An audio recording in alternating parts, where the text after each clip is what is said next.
A visiting U.S. military officer reiterates the United States' commitment to honor Washington's defense treaty with the Philippines. U.S. Admiral Jonathan Greenert called on Philippine Navy Chief Vice Admiral Jose Luis Alano today. This report.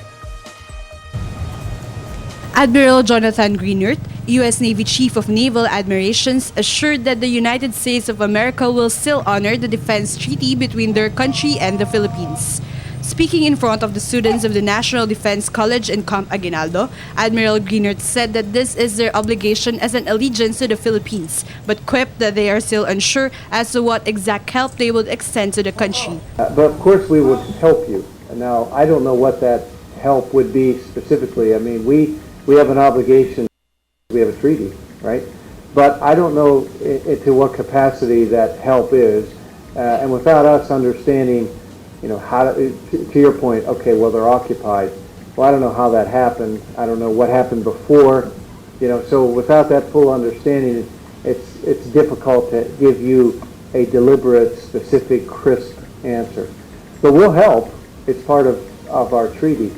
Despite this, Admiral Greenert recommended measures to the Philippines, saying that the country should solve what China has done regarding the 9-dash line in a peaceful manner. I thought it was a terrific idea.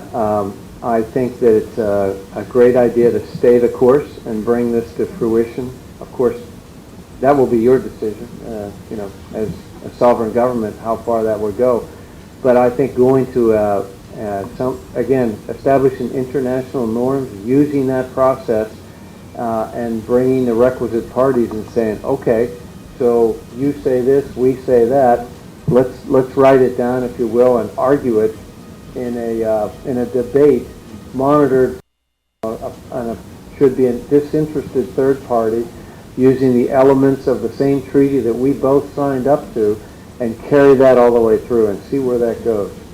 Meanwhile, President Fermin De Leon thanked the U.S. officials for helping the Philippines when Super Typhoon Yolanda struck eastern Visayas. U.S. military forces wasted no time in providing immediate help to the Philippines in terms of millions of dollars in aid, personnel, and equipment. We could not have bounced back as quickly without your help.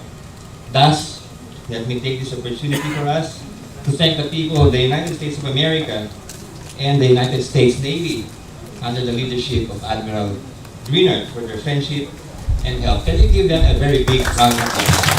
Admiral Greenert is in the country for 3 days. The Admiral has already gone to a courtesy call to Vice Admiral Jose Luis Alano, the flag officer in command of the Philippine Navy. The two leaders spoke about the regular port visits of the U.S. military in the country, along with implemented bilateral exercises and individual trainings of the two countries. After this, Admiral Greenert met with other officials in the joint courtesy call with Defense Secretary Voltaire Gazmin and AFP Chief of Staff Emmanuel Bautista in Camp Aguinaldo. Admiral Greenert is set to leave the country tomorrow but might still visit some camps in the Philippine Navy in Cavite. For the People's Television, this is Arra Perez.